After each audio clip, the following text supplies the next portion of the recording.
화제 뉴스를 골라 과학 기자의 시선으로 분석하는 과학 본색 시간입니다. 네, 오늘은 이혜리 기자와 함께하겠습니다. 어서 오세요. 안녕하세요. 네, 오늘 준비한 소식은 어떤 건가요? 네, 아시다시피 올해가 인류가 처음으로 달에 발을 내디딘 지 딱 50주년이 되는 해잖아요. 네. 그래서 미국에서는 이를 기념하기 위한 다양한 행사들도 준비하고 있다, 이런 소식이 전해졌는데, 이 가운데 이제 50주년을 맞아서 달에서 당시에 가져왔던 월석과 토양 샘플을 미국 내 9개 연구기관에 이번에 나사가 나눠주기로 했다라는 네. 소식이 포함돼 있었는데요. 네. 이 부분에 대해서 오늘 좀 더 자세하게 짚어보도록 하겠습니다.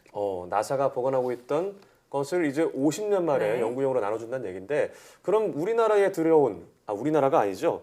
달에서 우리 인류가 가져온, 이렇게 말이 어렵죠? 네, 그 토양과 월석, 양이 어느 정도가 되나요?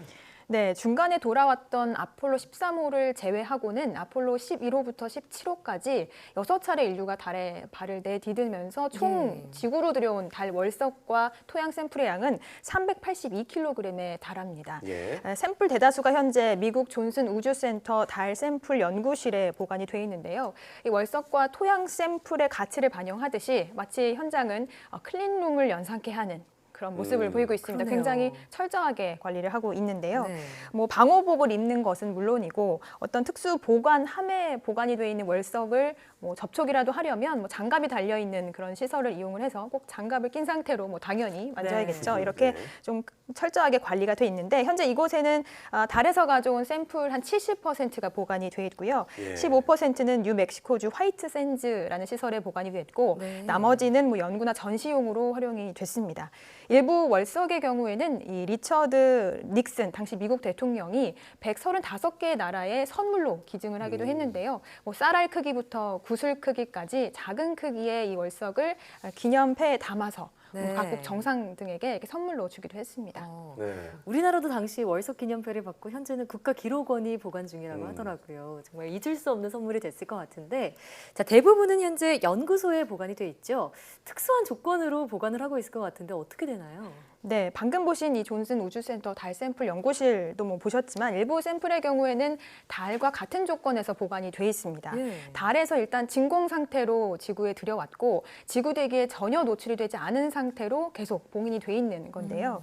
뭐 일부는 냉동을 하기도 하고요. 뭐 헬륨가스나 질소가스를 채워서 보관이 돼 있기도 합니다. 네. 이렇게 귀중하게 보관해온 샘플을 이제 봉인 해제한다, 이렇게 네. 봐도 될 것 같은데, 자, 그럼 이 샘플 보관함을 열어서 이동하는 작업도 만만치 않겠어요. 네, 그렇습니다. 실제로 존슨 우주센터는 이 달 샘플이 훼손되거나 오염되지 않은 상태로 옮겨질 수 있도록 네. 관련 방법을 모의 실험을 통해서 현재 연구 중이라고 합니다. 예. 또 이 공기 중에 월석이 노출되면 연구 가치가 떨어진다고 하니까 이동 중에 손상되는 일이 없어야 할 것 같고요.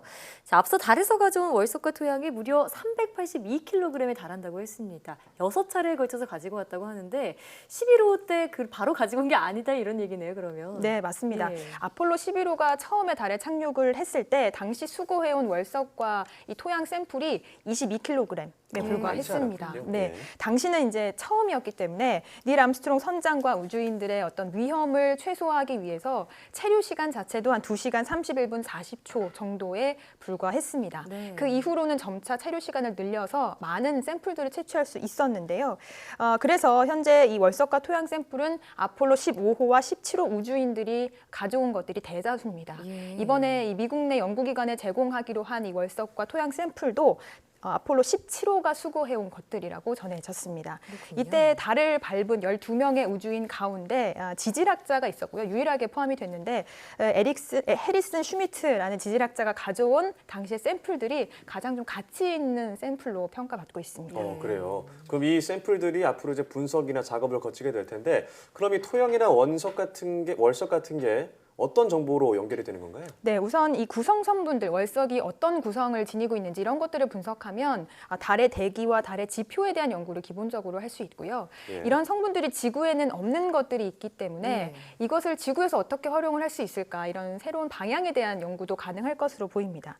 인류가 달에 간 지가 이제 50주년이 됐는데 네. 50년이 흐른 만큼 분석할 수 있는 기술도 상당히 발전을 했거든요. 그래서 당시에는 알 수 없었던 것들도 이번 연구를 통해서 많이 밝혀질 수 있을 것으로 그렇게 기대가 모이고 있습니다. 네, 달 착륙 50주년을 맞아서 공개되는 이 월석과 토양에서 달의 비밀을 풀 수 있을지 기대해 보도록 하고요.